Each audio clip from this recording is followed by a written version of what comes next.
What's going on, everybody? Cleopas Tech here, coming back at you with another video. In this video, I'm going to be giving you some tips and tricks for the T-Mobile Revvl 6 Pro 5G to help you make the most of the camera features. Now, before we go any further, as always, I do want to remind you to hit that subscribe button, and in case you want to learn more about this phone, I will be linking to several other videos about it in the description, as well as some information about pricing, availability, and some of my favorite smartphone accessories. But with that being said, let's get into it. So the first thing I'm going to show you is how to use the ultra-wide camera. Now this is a really simple feature, and it's definitely useful if you're trying to get a wider angle, like maybe you're taking a vacation picture, something that has a larger kind of scenery like a skyline picture for example, or maybe a larger room, or even something like a group photo, whatever the case may be. If you want to use the ultra-wide camera from the main camera app, all you have to do is hit this 0.5 right here. And as you can see, we got a much wider angle where you can fit a lot more into the frame. Then to go back, simply hit the 1. And as you can see, it's right back to normal. The other thing you can also do is simply pinch out like this. And as you can see, this is also going to open the ultra-wide camera. The next thing I'm going to show you is how to change your aspect ratio. Now, like pretty much any smartphone, the aspect ratio for this camera does start out at 4:3, but we do have a few different options here. So to change your aspect ratio, go up to where it says 4:3, tap here. From here, we can go to 16:9. You can also use 1:1, so if you want to get square photos. And then finally, if you go to full, this is going to use the entire aspect ratio of the screen, which in the case of this phone is going to be 20.5:9. Now I'm going to show you how to mute the shutter. Now by default, when the phone's not already silenced or in vibrate mode, whenever you take a picture, it's going to make a sound. So as you can see, it's not really that bad, but if you're taking a lot of pictures, you might want to get rid of it. So to do this, go up here to settings. And from here, as you can see, by default, shutter sound is going to be on, so toggle it off. And now if we go back to the camera, when you take a picture, it's no longer going to make a sound. Now I'm going to show you how to use the macro camera to get close-up detailed images. So from the main camera screen, go to More. And from this menu, macro is right here. And we are now in macro mode. The next thing I'm going to show you is how to turn on the grid. Definitely a useful feature if you're trying to get something in the center, line up a shot, stuff like that. So to turn on the grid, go to Settings. From here, Grid Lines is right here under Pictures. Turn it on. And now if we go back to the camera, as you can see, the grid is now on.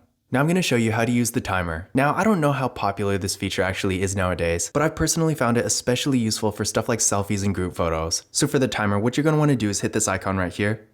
As you can see, you can choose between 3 seconds and 10 seconds, so we're going to do 3. And now whenever you take a picture, instead of just going off right away, it's of course going to count down first. And there we go. And something else to keep in mind here is that when you activate the timer, it's not going to turn off by itself. So when you're done using it, definitely be sure to switch it back to off. Now I'm going to show you a quick way to actually get to your camera. Now hitting the camera button on the home screen is easy enough, but if you're doing something else on your phone, like maybe you're browsing the web for example, and you want to capture something quickly in the moment, there is a really easy shortcut. So no matter what you're doing on your phone, to quickly open your camera, all you have to do is double press the power key. And as you can see, it opens right up. Let's try that one more time. There we go. And one final time with the display locked. And there we go. Now I'm going to show you a few different things you can do with the volume keys. So by default, the volume keys are basically going to be like physical shutter buttons. So if you press either of them, depending on the mode you're in, it's either going to take a photo or record a video. But we do have a couple different options. So to get to these, go to Settings. And from here, go to Shortcut to take picture.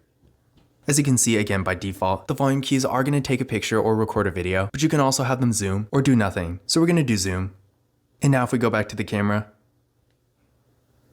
volume up is going to zoom in. And of course, volume down zooms out.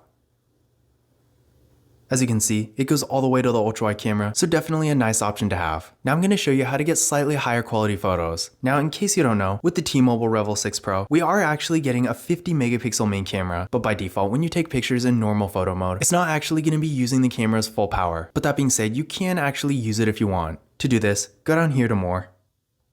Go to 50M right here. And now when you're in this mode, you'll be using the full 50 megapixels of the camera, so the photos you take are going to be quite a bit higher quality. But that being said, keep in mind, despite the higher quality, the file size is going to be a bit larger, so if you are going to be using this a lot, I definitely recommend also getting a microSD card. And finally, the last thing I'm going to show you is how to change your video resolution. Now in case you don't know, when it comes to video, the T-Mobile Revvl 6 Pro can actually record in up to 2K in the rear camera, and if you want to record in 1080p, you also have the option to record at 60 frames per second. By default, the video is I think going to be in 1080p at 30 frames per second, but changing the resolution is actually really easy. What you're going to do is go to Settings. From here, go to Video Size. And as you can see, it is in 1080p at 30 frames per second, but if you want, you can record in 2K or 1080p at 60 frames per second. But this concludes my camera tips and tricks video for the T-Mobile Revvl 6 Pro 5G. Again, if you want to learn more about this phone, I will be linking to several other videos about it in the description, as well as some information about pricing, availability, and some of my favorite smartphone accessories, so if you're interested, definitely check that out. But that's it for this video. If you enjoyed it and found it useful, be sure to give it a thumbs up and hit that subscribe button. Don't forget to follow Cleepus Tech on Twitter and Instagram. And as always, I will see you in the next video.